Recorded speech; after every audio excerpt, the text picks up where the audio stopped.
안녕하십니까, 조현욱입니다. 자, 이제 여러분들 저랑 같이 안전관리론 기출문제 이제 들어가죠. 그래서 이제 들어가기 전에 잠깐만 오리엔테이션 겸 한 5분 정도만 하고 들어가겠습니다. 우리가 이론 수업을 했었잖아요. 그런데 이론 수업에서 모든 걸 다룰 수 없다고 했었죠. 왜냐하면 안전관리론은 진짜 범위가 너무 넓어요. 어디서 나올지도 모르고 관련 법만 몇 개 있어요. 그냥 셀 수도 없이 많죠. 그 법을 처음부터 끝까지 전부 다 보다 보면 여러분들 이론 수업하는데 한 4개월도 딱 4개월은 해야 될 정도예요. 진짜 전부 수업 채워서. 그래서 그렇게는 안 한다고 했었죠.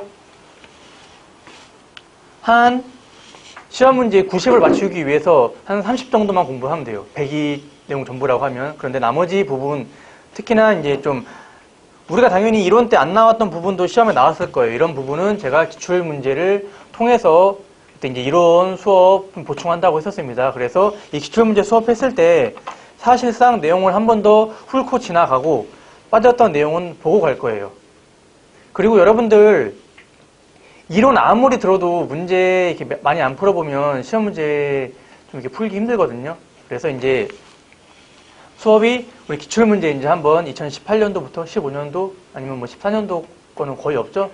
그래서 15년도까지 자세하게 풀어보고 나머지 이제 예상문제 풀어본 다음에 우리가 이제 시험 보러 들어가면 되죠. 그래서 문제 정리를 잘 해주셔야 돼요.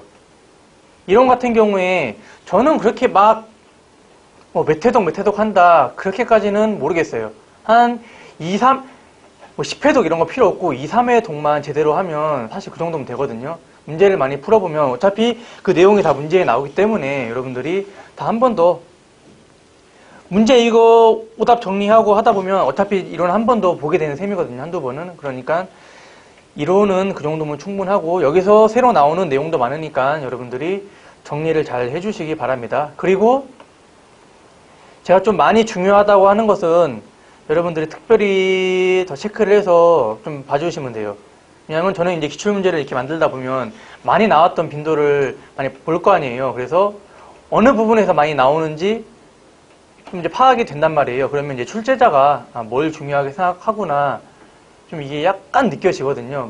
해마다 달라지긴 해요. 출제자가 다르기 때문에. 근데 그래도 대충 나오는 것들은 계속 나오니까 여러분들이 이제 잘 보고 따라와 주시기 바랍니다. 이제 처음에 2018년도 국가직 9급 보도록 하겠습니다. 난이도가 제가 볼 때 한 중상 정도는 되는 것 같아요. 그래서 결코 쉬웠던 문제는 아닙니다. 이제 일단 1번 볼게요. 산업재해의 발생 빈도를 나타내는 것으로서 연간 총 근로시간 합계 뭐예요? 100만 시간당 재해 발생 건수를 의미하는 것은 뭔가 물어보는 거죠. 이거 뭐예요? 곱하기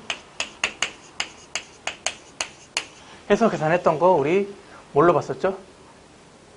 도수율이죠. 도수율. 근로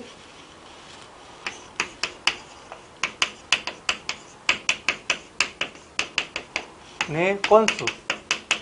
그래서 도수율을 또 뭐라고도 하죠? 도수율. 다른 말로 둘 다 많이 나옵니다. 시험 번갈아가면서 한 번씩 나와요. 도수율은 빈도율이라 그래요. 그래서 둘 다 많이 나온다. 그리고 여러분들이 기출문제 좀 보신 분들은 알 거예요. 이렇게 그냥 이론적으로 물어보기도 하고 값을 물어보죠. 계산하는 값을 물어보기도 하거든요. 그런데 그냥 딱 떨어집니다. 보통 다. 그래서 웬만하면 여러분들이 다 계산할 수 있게끔 주어져요. 그래서 여러분들 이거 숫자로 주어져도 다 계산할 수 있겠죠? 간단해요. 총 근로시간 합계 나와버리면 그냥 문제에서 주어지면 이렇게 주어질 거예요. 몇 명 있다. 1000명이면 1000명, 500명. 그리고 연간 근로시간이 주어지죠. 몇 시간 하는지. 그래서 그걸로 계산하면 돼요. 아니면 어떻게 계산하죠? 300시간 아니면 이렇게 기준이 있죠. 그래서 그걸로 계산하면 되고 다 문제에서 주어집니다. 그래서 정답은 도수율. 최근에 이게 제가 좀 수업 시간에 강조를 안 했었는데 나오기 시작하더라고요. 종합재해지수는 뭐예요? 시험 기출에 나온 적이 있었거든요. 종합재해지수. 도수율 곱하기 3번이죠. 3번 곱하기 4번 도수율 곱하기 강도율 한 다음에 여기다가 뭐 해줘야 돼요? 루트 씌워주면 이게 종합 제외지수가 되죠. 그런데 그때는 문제가 도수율이라고 안 나오고 빈도율이라고 나왔어요. 그래서 여러분들 꼭 뭐라고 부르는지는 전부 다 알고 계셔야 됩니다. 정말 이 산업재해 계산하는 것 중에서 제일 간단한 문제예요.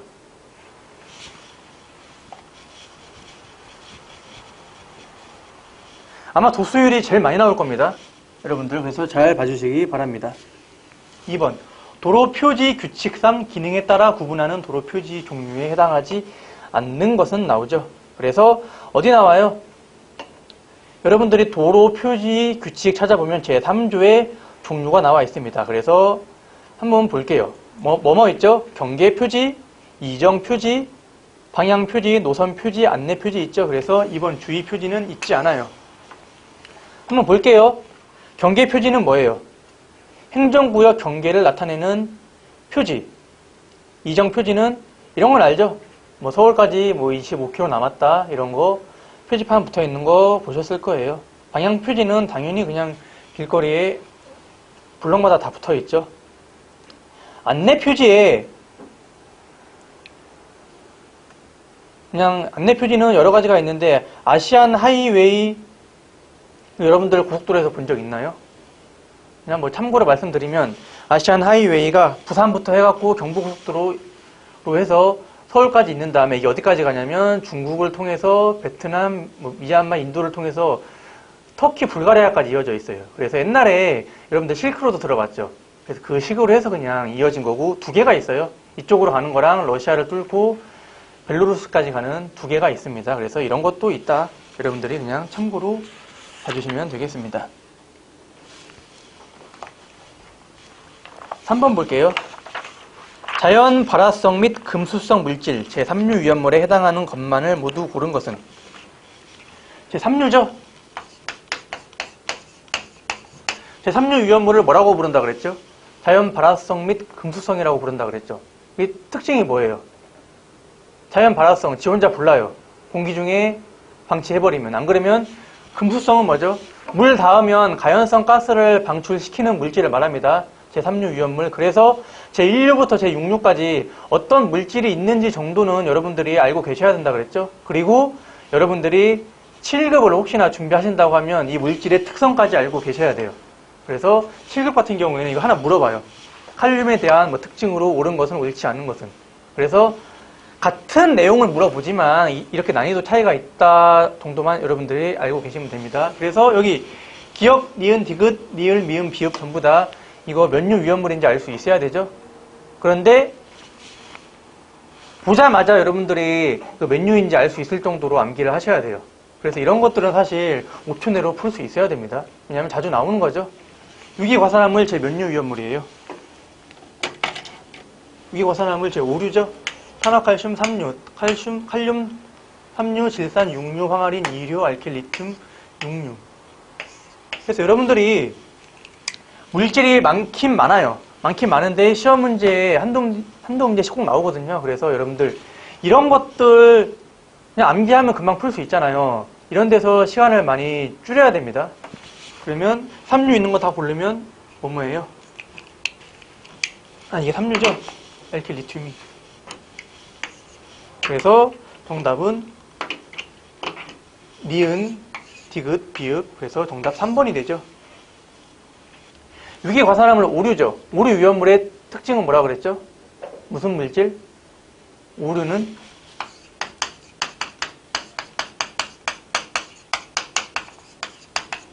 자기 반응성 물질이라 그랬죠. 그래서 한마디로 뭐 생각하면 된다 그랬어요?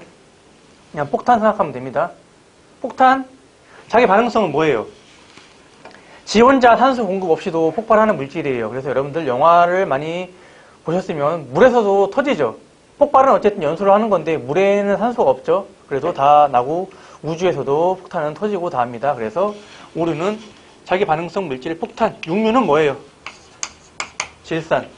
산화성 액체죠.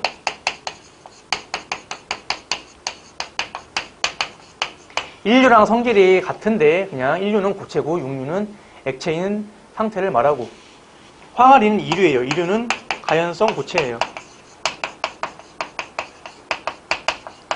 타는 고체 물질인데 좀 더 잘 타서 위험물로 분류되는 물질이라고 생각하면 됩니다, 여러분들.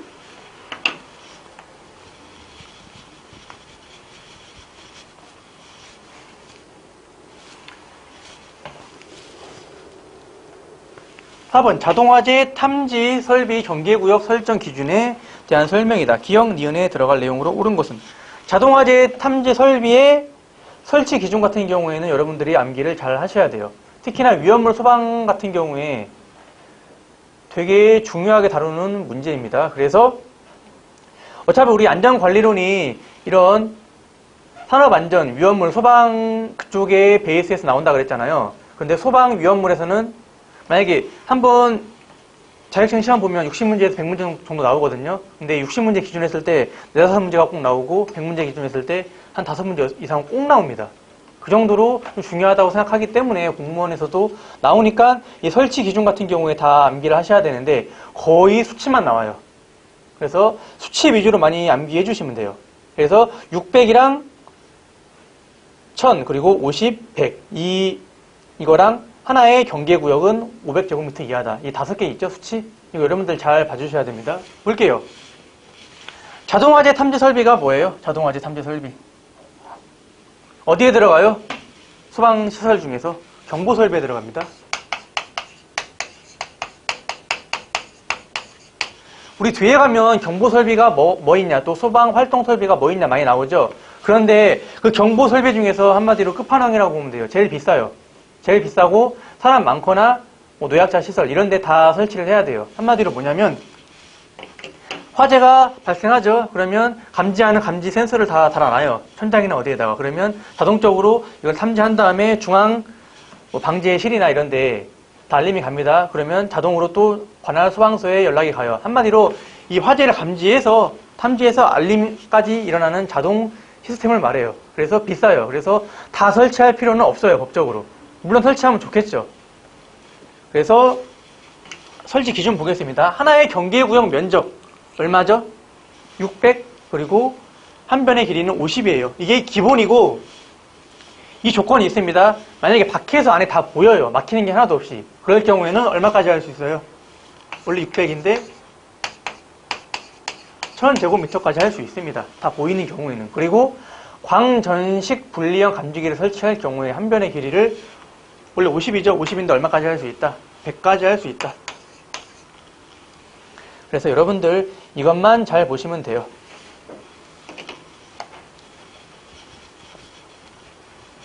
자동화재 탐지 설비 같은 경우에는 몇 번 나왔으니까 여러분들이 좀 정리를 잘 해주시기 바랍니다. 5번 볼게요. 재난 및 안전관리 기본법상 안전문화 진행에 대한 설명으로 옳지 않은 것은 제가 그때 수업 시간에 말했었죠. 우리 지금 과목이 전공 과목이 뭐죠? 안전관리론이랑 재난관리론이에요. 그런데 저도 모르겠어요. 그냥 섞어서 내요. 이 재난 및 안전관리 기본법은 우리 재난관리론에서 배웠죠. 그런데 한두 문제씩 보통 한 문제 정도가 이렇게 나와요. 안전관리론에서 나오고 또 재난관리에서는 안전관리에 관련된 파트가 나옵니다. 그래서 어차피 여러분들 이 두 과목은 같이 공부를 해야 되는 거예요. 일단 우리가 재난 공부했으니까 이것도 우리가 뭐 모르는 내용은 아니죠.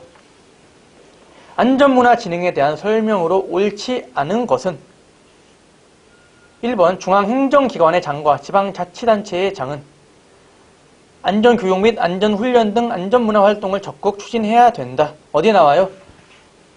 재난안전법 제66조의 4 첫 번째 나오죠. 안전문화 활동을 적극 추진해야 된다. 국민안전의 날이 언제였어요? 이거 날짜 다 여러분들 암기하셔야 된다 그랬죠? 국민안전의 날 4월 16일. 4월 16일 무슨 날이에요? 2014년. 세월호 사건 발생한 날이죠. 그래서 이 날을 국민안전의 날로 정했습니다. 그래서 여러분들 이거 꼭 알고 계셔야 돼요. 다음 3번 보겠습니다. 국무총리는 재난을 예방하고 안전관리 헌장을 제정 고시해야 된다. 이거 어디 나오죠? 제66조에 8 나옵니다. 안전지수의 조사 항목, 방법, 공표, 절차 등 필요한 사항은 누구 령으로 해요? 대통령령으로 하죠. 66조의 10에 나옵니다. 보통 이런 0은 누가 해요? 0은 보통 대통령령으로 많이 하죠. 그래서 이 법령을 잘 보고 암기를 해야 되는 문제고, 어차피 이런 거 같은 경우에는 여러분들 체크를 해주세요. 그냥 재난관리론에서 충분히 더 나올 수 있는 문제예요. 안전관리에 나왔지만 사실 재난관리에 나오는 문제죠. 6번 보겠습니다.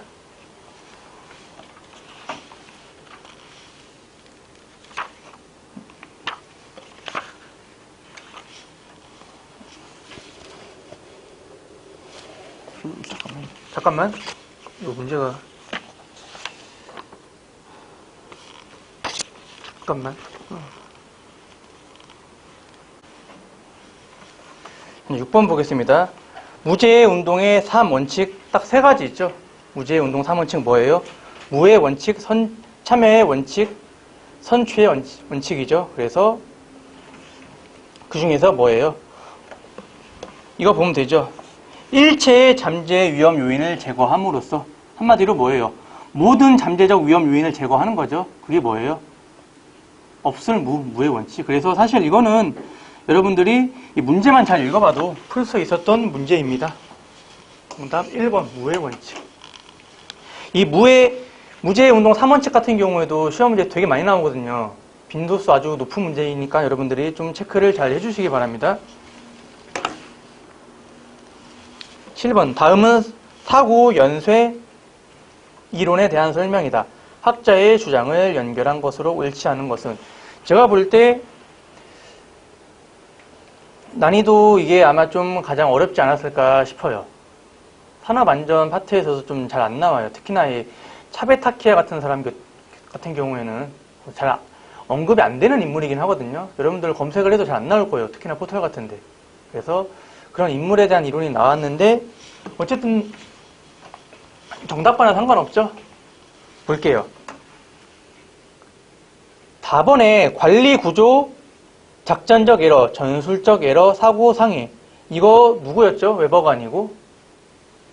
우리 재발생 원리에서 하인리, 버드, 아담스, 웨버 뭐 크게 이렇게 나왔거든요. 차베타키아는 잘 안 나왔으니까 제 수업 시간 안 했었고 넘어가도록 하겠습니다. 그런데 4번 같은 경우에는 우리가 많이 봤었어요. 작전적 에러, 전술적 에러 해가지고, 이거 아담스의 사고 연쇄 반응 이론 5단계에 있거든요. 그래서 웨버가 아니고 아담스였습니다. 그래서 사실 우리가 이 라번의 학자가 누군지 몰랐어도 수업 시간에 이미 아담스의 이론에 대해서 우리가 다 배웠었기 때문에 3번 여러분들이 골라줄 수 있었어야 됩니다. 정답 3번이죠. 8번 원자력, 시설 등의 방호, 방사능 방지 대책법상 다음에 해당하는 용어는, 이거 제가 수업 시간에 되게 많이 말했었죠. 그냥 한마디로 뭐예요? 일부러 그냥 부시고 도망가거나, 한마디로 뭐예요? 자기 마음에 안 든다고 사업장 파기하는 경우 있죠. 마음에 안 든다고. 여러분들도 회사 다니면서 그런 경우가 있는지 없는지 모르겠지만 저는 이런 경우도 봤어요. 그냥 마음에 안 든다고 전부 다 그냥 폐기 처분하고. 저 예전에 있을 때도 레고 연한이라는 게 있잖아요, 물건이. 그런데 그 물건을 이제 쓰고 싶지 않아요, 이제. 근데 안 사줘요. 왜냐면 잘 되니까. 뭐 컴퓨터나 IT 기기 같은 경우에 회사에서 쓰는데 막 그런 경우 있죠. 막 느려갖고 쓰지를 못해요, 더 이상. 근데 안 바꿔줘요. 그래서 어떻게 해요? 일부러 던져요. 회사에 막 그런 기물을 파기하는 행위 있죠. 이런 거 전부 다 뭐라 그런다고 했죠? 사보타주라고 한다고 했었죠. 이게 어디서 온 말이라 그랬죠, 사보타주가? 사보가 프랑스 말인데, 무슨 뭐 옛날에 중세시대에 노동자들이 신던 막 그 신발을 말해요. 그래서 영주들한테 막 반항할 때 어떻게 했냐면 밭을 전부 다 밟아버려요. 그래서 그 의미에서 온 겁니다. 자기 영주는 농사를 짓고 이제 땅에서 수확을 해야 되죠. 근데 그걸 다 밟아버리는 거예요. 그래서 그 말에서 온 거다. 사보타주. 일부러 이렇게 다 뿌개고 파괴를 시킨다. 9번 볼게요. 화학물질의 분류 표지에 대한 세계 조화 시스템의 기준에 따른 물질의 유해성 분류와 그림 문자를 바르게 연결한 것은, 이거 잘 안 나오죠? 여러분들 지금 책이랑 약간 바뀌었을 건데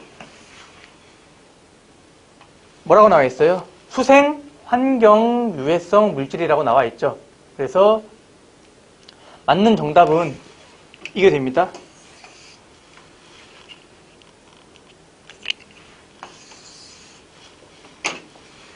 사실 여기 화학 물질의 분류 표제에 대한 세계 조합 시스템 들어가 보면 되게 많이 있어요. 엄청. 한 탭이 한 30몇 가지 있을 겁니다. 그 그림이 다 있고. 그래서 사실상 여러분들이 이런 문제는 저는 그냥 솔직하게 말씀드릴게요. 이런 문제 인화성 액체나 이런 거는 좀 쉽죠. 그래도 어렵지 않고. 그런데 이 문제를 통해서만 외워주시고 사실 여기 홈페이지 들어가잖아요. 이거 전부 다 못 외워요. 한 30 몇 가지 있다고 그랬죠. 그 그림 전부 다 여러분들 그냥 비슷한 거, 이런 것들은 비슷한 거 찍어주시는 게 좋아요. 다음에 더 나올 확률도 그렇게 많지는 않고 사실. 여러분들이 공부를 잘 하시길 바랍니다. 제가 봤을 때도 이거 한 문제 나왔었어요. 처음에. 근데 이거 전부 다 어떻게 외우겠어요. 사실. 문제 전부 다.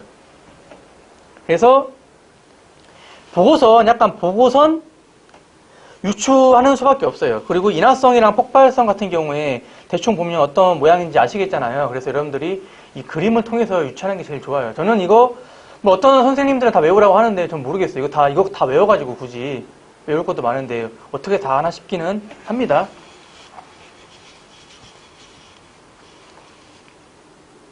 (10번) 볼게요. 스프링클러의 설비 종류 중 폐쇄형 스프링클러들을 사용하는 방식이 아닌 것은, 그냥 여러분들 이렇게 봐주세요.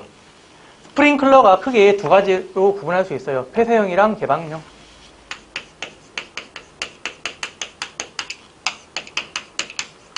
아마 7급쯤 가야지 습식 스프링클러는 어떤 방식이냐 이렇게 물어볼 수는 있거든요. 그런데 9급에서는 그냥 종류만 물어보죠. 그래서 폐쇄형에 뭐가 있습니까?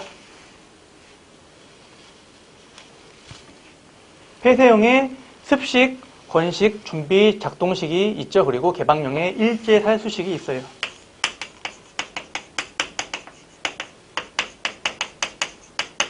여러분들 9급에서는 이 정도만 알면 여러분들 시험 준비하는데 걱정 없을 거예요. 스프링클러가 뭐죠? 불나면 하늘에서 떨어지는 거 있죠? 하늘이 아니고 천장에서 물 나오죠? 그래서 그게 스프링클러고,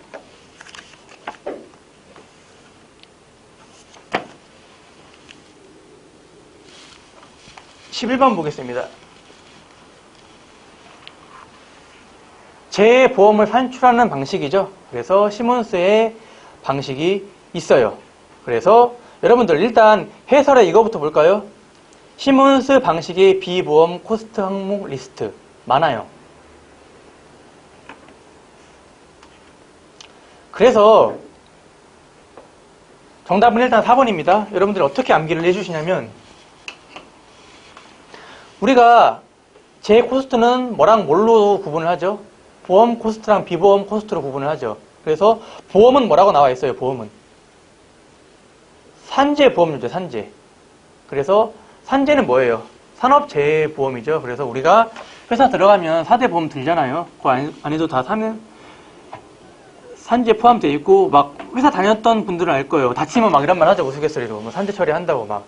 잘 안 해주죠. 그래서 한마디로 이 비보험 코스트는 뭐냐면 산재에서 처리해주지 않는 건데 되게 많아요. 그래서 여러분들이 그냥 산재 말고는 전부 다 비보험 코스트로 들어가거든요. 그래서 한번 생각을 해보시면 돼요. 제3자가 작업을 중지한. 산재는 뭐예요? 사실 산재는 뭐 다쳤죠. 다치면 산재 처리하면 뭘 줘요? 거기 뭐 입원비나 병원비 일체 이런 거 주죠. 그런데 나머지 거 전부 다. 그래서 여러분들이 그렇게 외우는 게 더 편할 거예요. 재료 같은 경우에는 사람이 아니죠. 당연히 비보험으로 들어가고, 산재에서 부담하지 않는다고 하니까 당연히 들어가겠고, 직장 복귀했죠. 복귀했으면 산재에서 더 이상 지원해주지 않죠. 어차피. 그러니까 다 비보험 코스트로 들어간다. 그래서 일단 크게 비보험 코스트에는 시몬스의 방식이죠. A, B, C, D 볼게요. 뭐 있어요? 휴업 상해 건수, 통원 상해 건수, 응급처치, 무상해도 다 들어가고. 일단 여러분들이 비보험 코스트 항목을 잘 보시면 이런 문제는 좀 이제 여러분들이 보실 수 있을 겁니다.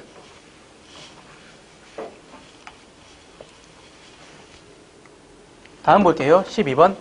산업안전보건법 시행 영상 안전보건진단의 종류에서 종합진단, 안전기술진단, 보건기술진단 모두에 공통되는 진단 내용은 우리가 별표 9번에 나와 있죠. 종합진단 많이 있어요. 밑에 거 볼게요. 안전기술진단이랑 보건기술진단. 뭐라고 나와 있죠? 종합진단 내용 중 제2, 3호의 사항, 그리고 안전기술이랑 보건기술은 과목부터 과목, 그리고 과목부터 다음이니까 겹치지가 않죠. 그래서 결국 겹치는 거는 뭐 있어요? 2번이랑 3번이죠. 2번 볼게요. 산업재해 또는 사고의 발생 원인, 그리고 작업 조건 및 작업 방법에 대한 평가. 2번, 3번밖에 없죠. 이거 들어가 있는 거 뭐 있어요? 정답 2번밖에 없죠. 그래서 특히나 여러분들이 많은 법들 중에서 산업안전보건법에 대해서는 좀 보셔야 돼요. 사실 여러분들이 위험물 안전관리법은 볼 필요는 없습니다. 사실. 왜냐하면 거기 안에 있는 내용들이 있는데 우리가 수업 시간에 정리했던 내용들 가지고 약간 응용만 하더라도 충분히 풀 수 있는 거고, 소방 같은 경우에는 주로 뭐 나와요? 문제점 여러분들 보신 분들 계시죠? 거의 소방시설 많이 나오거든요, 사실. 그래서 사실 소방이랑 위험물은 법을 볼 필요는 없지만 산업안전 같은 경우에는 이 법에 대해서 나오기 때문에 좀 보셔야 됩니다. 그래서 안전관리는 주로 산업안전보건법 같은 경우에는 여러분들이 꼭 보셔야 되죠.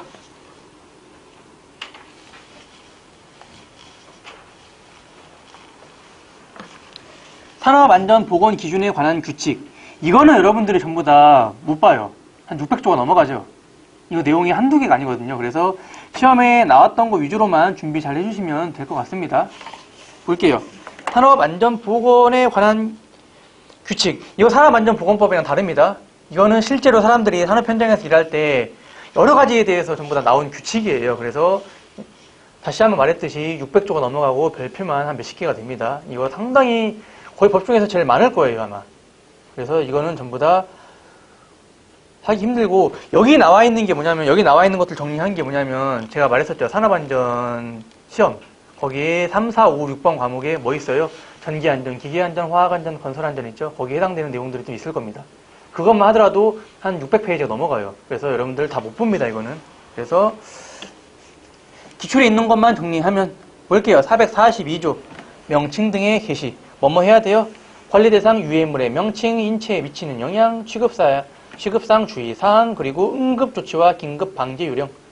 관리대상 유해 물질의 물리적, 화학적 특성은 어디 나와요? MSDS 있죠? 물질안전정보. 거기에 나옵니다. 그래서 여기 나오는 거는 아니죠. 14번 볼게요. 테러방지법. 테러방지법 포상금 받거든요. 1억이에요. 나머지 금액 없어요. 그래서 여러분들 그냥 이거 1억으로 암기해 주시면 됩니다. 혹시나 법 개정이 되거나 포상금이 바뀌면 제가 그때 확인하고서는 알려드릴게요. 그래서 14번 같은 경우에 좀 어려울 수도 있겠지만 테러방지법에서 포상금 나와 있는 항목에서 이 금액 나와 있잖아요. 금액 1억밖에 없어요. 그래서 여러분들 그냥 테러는 신고하거나 뭐 1억 주거나 이렇게 여러분들이 암기해 주시면 되겠습니다.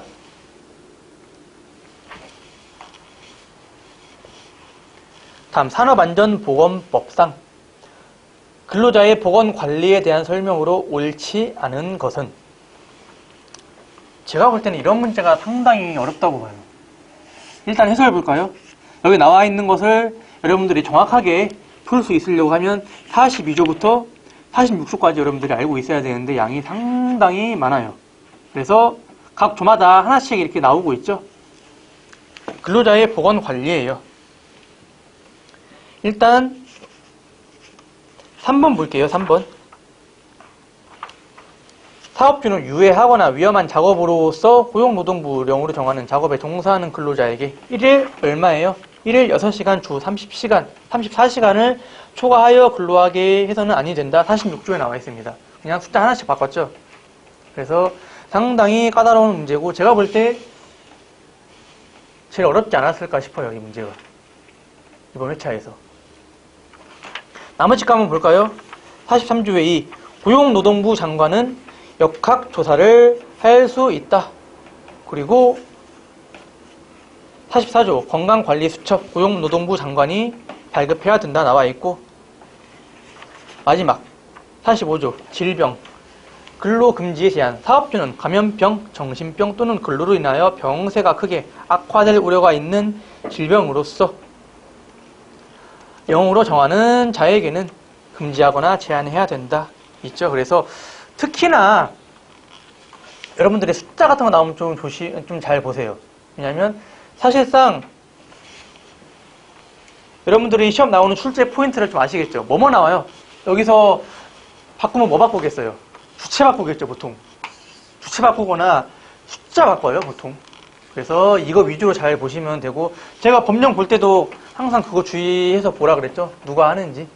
그래서 거의 그게 나온다고 보고, 딱 여러분들이 이렇게 복잡한 문제를 봤을 때는 그거부터 포인트를 찾아야 돼요. 의심을 하더라도 그쪽으로 의심하면 좀 더 여러분들이 정답 맞힐 수 있는 확률이 많겠죠?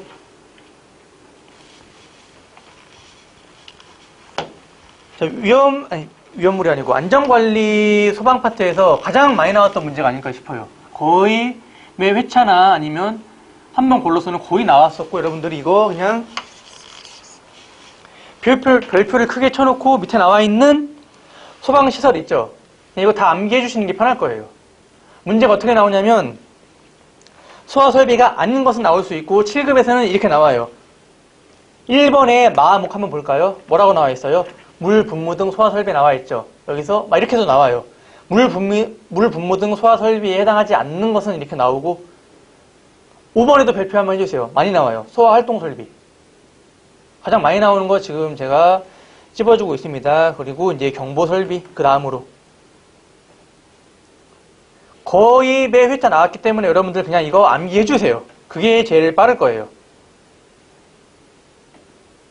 어쨌든 이거 암기하면 여러분들 한 문제 맞출 수 있는 거죠. 그래서 이거 암기하는데 시간이 걸리겠지만 결코 나쁘지는 않을 건데, 일단 1번부터 5번까지 항목이 있죠. 제일 쉬운 게 여러분들 일단 이거 경보설비예요. 경보설비는 뭐예요? 한마디로 사람들에게 긴급한 화재가 났다, 안 그러면 가스가 누출됐다, 긴급한 사항을 알려주는 거죠. 그래서 경보설비가 제일 쉬워요, 사실 이 중에서. 그래서 여러분들이 경보설비부터 외우면 되고, 그래서 경보설비 볼게요. 단독 경보용 감지기, 감지하는 거죠. 비상경보설비, 시각경보기 이런 건 당연히 알 수 있고, 제가 아까 말했었죠. 자동화재 탐지설비 제일 중요하다고.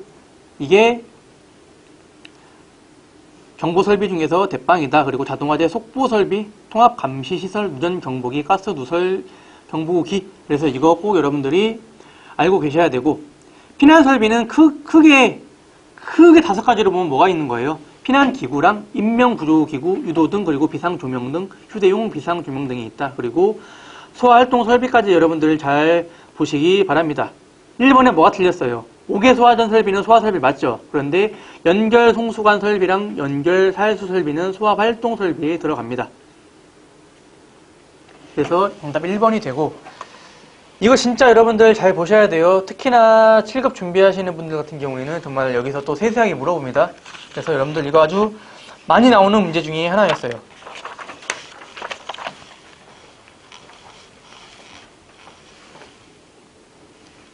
17번. 시설물의 안전 및 유지 관리에 관한 특별법 시행 규칙상 다음 결함이 구조안전상 주요 부위의 중대한 결함으로 인정되는 시설물은, 그래서 시설 안전관리법 시행 규칙 나오죠. 중대한 결함은 뭐뭐다라고 나와 있습니다. 1번 하천 볼까요? 하천에는 뭐예요? 수문 작동 불량, 댐은 역시 수문 작동 불량, 불량 접합 이런 것들 나오고, 항만 볼게요. 그런데 여러분들 이거 다 이렇게 몰라도 뭐 관문시설, 케이슨 구조물의 파손 이런 거 보면 항만인지 여러분들 알 수 있어야 되거든요. 그래서 이게 무슨 관문시설의 상수도에 나오는 건 아니고 하천에 나오는 건 아니죠. 그래서 여러분들 이거는 그냥 조금만 생각해봐도 풀 수 있는 문제여야 됩니다. 이런 것들은. 18번 볼게요. 이 요인 보면 여러분들이 뭐 골라줄 수 있어야 돼요? 이 요인 나오자마자 허즈버그 여러분들이 바로 골라줘야 됩니다. 왜냐면 허즈버그의 이 요인이 뭐예요? 사람들은 직무에 만족을 느낄 때에는 직무 내용과 관련 있고 불만족을 느낄 때에는 직무 환경과 관계가 있다는 것을 입증. 한마디로 뭐냐면 내가 일을 하고 있어요. 그런데 이 회사 이거 거지 같아서 못 다니겠어요. 그럴 때는 거의 다 뭐가 문제다. 임금. 사실 돈이죠. 돈만 많으면 불만 없이 일할 수 있을 거 아니에요. 그리고 만약에 돈 안 그러면 회사에서 승진이 안 돼요. 그럼 당연히 불만이 있을 수 있겠죠. 여러분들 사실 지금 현실이죠. 방제 안전직 같은 경우에 관련 정보 찾아보면 뭐가 많이 나와요? 힘들다. 승진 안 된다. 그거 많이 나오죠. 한마디로 이 허즈버그의 이 요인으로 따지면 뭐가 문제인 거예요? 직무 환경에 문제가 있다고 있는 거죠. 불만이 있으면. 그런데 만약에 허즈버그는 이렇게 말했어요. 직무 내용인데 만족을 느낄 때에는 뭐랑 관련이 있다? 돈, 지위? 이런 게 아니고 뭐예요? 성취감과 성장과 발전. 내가 만약에 이 회사 가서 엄청나게 뭘 이렇게 해갖고 성취를 받았어요. 그럴 경우에, 안 그러면 인정을 받았어요. 그럴 경우에 만족을 느낀다라고 이렇게 하죠. 그래서 이 내용을 알고 있어야 되는 것은 당연하지만 일단 뭐예요? 이 요인 하면 바로 허즈버그 골라줄 수 있어야 되고, 시험 문제 또 뭐 많이 나와요? 맥거리거 많이 나오죠. 맥거리거는 무슨 이론이에요? XY. 그래서 그냥 문제에서 XY 나오면 맥거리거 골라주면 되고, 이 요인 나오면 허즈버그 골라주면 되고, 5단계 욕구하면 메슬로우 골라주면 되죠. 그리고 엘더퍼는 뭐예요? ERG 이론이다. 그래서 여러분들 이렇게 알고 계시면 돼요. 이게 9급 수준이구나. 그리고 7급은 이 이론에 대해서 물어보겠죠. 그래서 9급과 7급은 당연히 같은 내용이지만 이 정도 난이도 차이가 있다라고 여러분들이 보시면 돼요. 특히나 맥거리거 같은 경우에는 많이 나왔어요. 왜 많이 나온지는 모르겠어요, 사실. 격투기 선수 있죠, 맥거리거. 제가 한참 트랩이 이슈 됐을 때 그 해에 계속 맥거리거밖에 안 나왔었어요. 그래서 진짜 난 왜 나오는지는 약간 모르겠고 그냥 이름 많이 들어봤으니까 나오는 것 같기도 합니다, 사실. 19번 도로교통법상 교통안전관리에 대한 용어의 정의이다. 정차는 몇 분이에요, 정차? 여러분들이 운전 많이 해보신 사람들 중에서 딱지 많이 띄워본 사람들 알 거예요. 5분이거든요. 일단 처음에 차 세워놨을 때 바로 뛰진 않아요. 한번 찍고선 다시 몇 분 뒤에 오죠. 5분 지나온 다음에 다시 와요. 그래서 같은 자리에서 2번 이상 주차금지 장소죠. 거기서 서 있으면 주차금지 위반 딱지를 띱니다. 그래서 바로 뛰진 않고 얼마예요? 5분입니다. 그리고 이거 한번 볼게요. 뒤에 어디 나오죠? 27번 도로교통법 정의에서 27번 초보 운전자. 우리 초보 운전자 뭐라 그래요? 그냥 딱지도 붙이고 다니고 자기는 초보다 초보 아니다고 하죠. 그런데 이 법에서 정한 초보 운전자는 몇 년이에요? 2년이에요, 2년. 언제부터?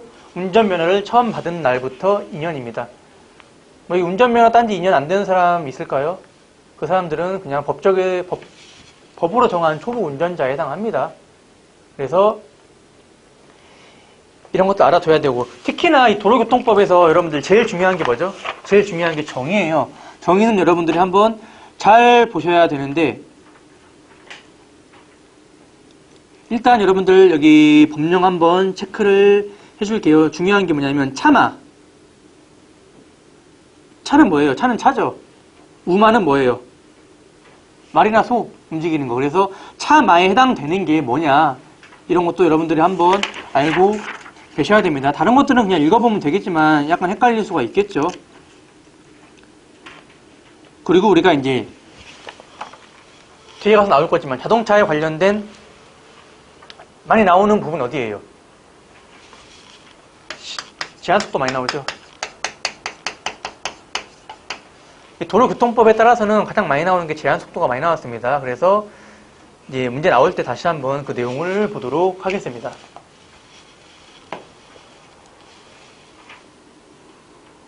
마지막 20번 생활안전과 관련된 법률의 목적과 명칭을 연결하는 것으로 옳지 않은 것은. 진짜 더러운 문제예요, 이거.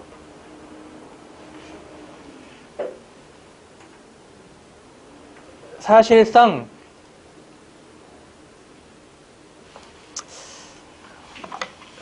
이거 좀 많이 이런 거 나오면 어떻게 여러분들 다 알 수 있나요? 그런데 제가 수업 시간에 했던 거 기억나요? 제조물 책임 배상 했던 거 기억나시나요, 혹시? 안전관리, 안전점검했을 때 했었거든요. 혹시나 제조물 책임 나올 수도 있다고. 그래서 제조물 책임은 뭐가 문제있다? 제조 과정 아니면 제가 그때 음료수로 가지고 한번 설명을 했었거든요. 그 음료수를 마셨을 때 표시를 안 하면 표시의 위반이죠. 안 그러면 만들었을 때 판매나 그런 거 있었잖아요. 그래서 가방 같은 경우에는 제품 안전 기본법이 아니고 제조물 배상 책임 그쪽에 들어가는 거죠. 그래서 나머지는 다 맞아요. 제품 안전 기본법은 무슨 내용이에요? 제품의 안전성 확보를 위한 기본적인 사항을 규정함으로써 국민의 생명을 보호하고 건강과 재산에 대한 피해를 예방하여 국민의 삶과 질 향상과 국민 경제의 발전에 이바지함을 목적으로 한다. 그래서 모든 법에서 제일 중요한 게 뭐라 그랬죠? 1조의 목적이 나오고 2조의 정의가 나오잖아요. 그래서 여러분들이 법령 공부할 때 어느 법을 보시던 간에 1조랑 2조는 꼭 보셔야 돼요. 그리고 절반 정도가 일단 정의나 목적 여기서 나온다고 했었죠. 그래서 뭐 중요한 법 같은 경우에야 뭐 여러 가지 나올 수가 있겠지만 일단 정의나 이쪽에서 많이 나오기 때문에 여러분들이 잘 봐주시기 바랍니다. 특히나 재난 쪽에서 많이 여러분들 법 많이 나오니까 잘 참조해서 봐주시기 바랍니다. 그럼 여기까지 해서 9까지 9급 문제풀이가 끝났습니다. 여러분들 이 문제 좀 난이도가 쉬웠던 문제는 아니니까 그리고 우리가 이제 기출문제 처음 풀어보죠. 그래서 너무 이제 여러분들 낙담하지 마시고 문제 많이 풀다 보면 실제 문제도 많이 풀어봐야지 점수도 이제 더 많이 받을 수 있고 문제 푸는 실력도 늘거든요. 그래서 여러분들 사실 공부 이렇게 하세요. 풀었을 때 바로 아는 거 있죠? 아는 거 다시 보지 마세요. 어차피 알아요, 그거. 지금 알았던 거 있잖아요, 여러분들. 4월달, 6월달에 시험 봐도 어차피 그 기억 나거든요. 확실하게 아는 것들은. 그런 거 보지 말고 몰랐던 것만 보시면 돼요. 만약에 1번 같은 경우에 이거 그냥 제 발생 건수 100만 시간이니까 도수율이 하잖아요. 이렇게 만약에 안다고 하면 여러분들 시험 볼 때도 기억나요. 그래서 이런 거에 시간 아끼고 그냥 틀린 거. 특히나 공부할 때 뭐 여러분들 하시는 분도 계시겠지만 오답 노트 같은 거 정리 잘 안 하시는 분들이 사실 태반이에요.